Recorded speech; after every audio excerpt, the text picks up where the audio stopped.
بسم اللہ الرحمن الرحیم۔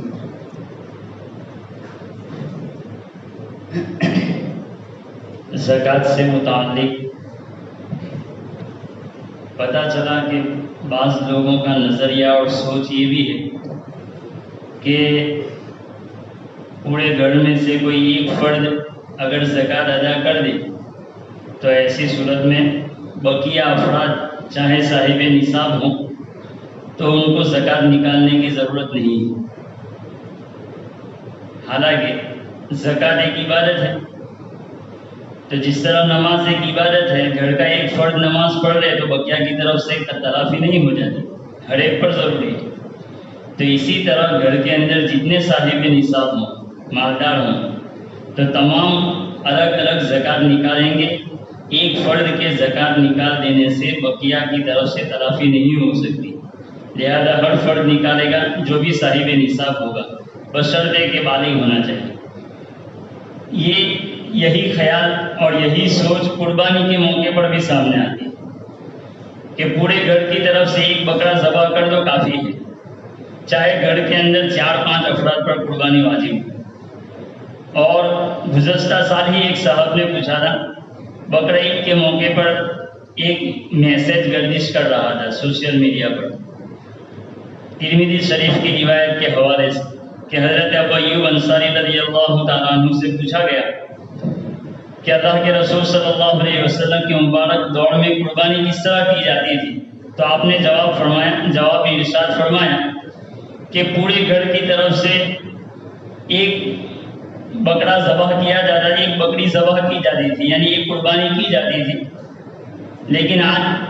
تم دیکھ رہے ہو کہ کیسا لوگ اس میں تفاخر کر رہے ہیں، یعنی جانوروں کے ذبح کرنے میں ایک دوسرے سے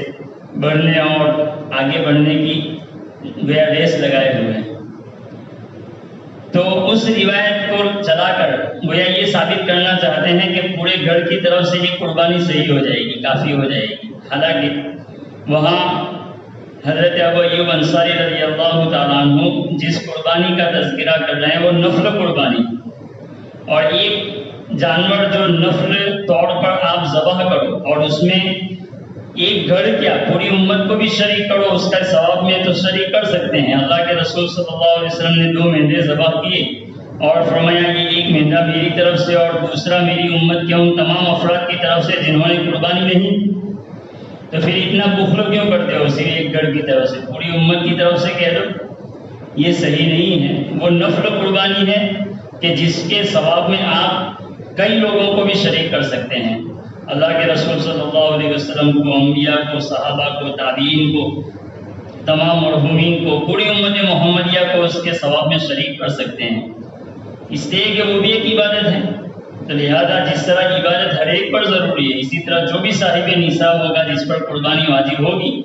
تو ان تمام پر الگ الگ قربانی کرنا ضروری ہوگا۔ اگر پورا جانور ذبح نہیں کر سکتے تو پھر ایک حصہ دے بڑے جانور میں۔ اسی لیے حضرت ابو ایوب انصاری رضی اللہ تعالیٰ عنہ نے اس موقع پر یوں کہا کہ آج تم دیکھ رہے ہو کہ لوگ کیسا فخر کر رہے ہیں قربانی کرنے میں۔ چلیے کہ خود ان کا منشا یہ ہے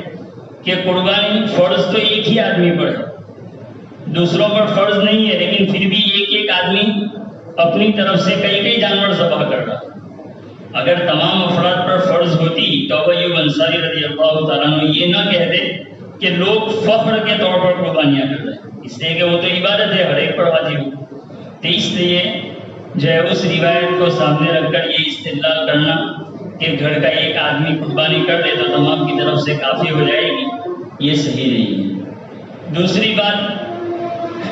میت کے ترکے سے متعلق، کہ جب کسی کا انتقال ہو جاتا ہے اور وہ جو کچھ چھوڑ کر جاتا ہے جس کو ترکہ کہا جاتا ہے،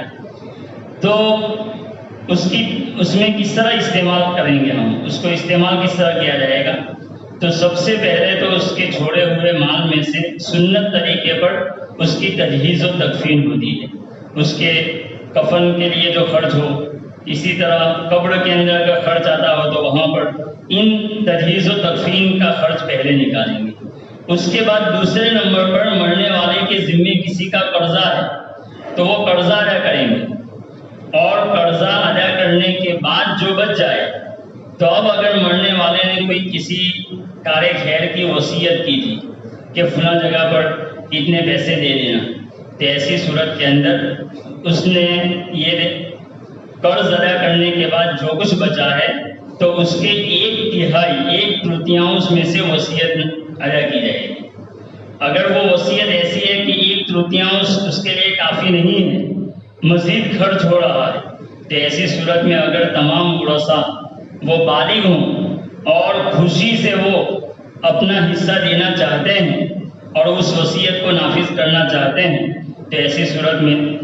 1/3 سے زائد بھی وہاں پر خرچ کر سکتے ہیں۔ اور اگر ایک وارث بھی منع کر دے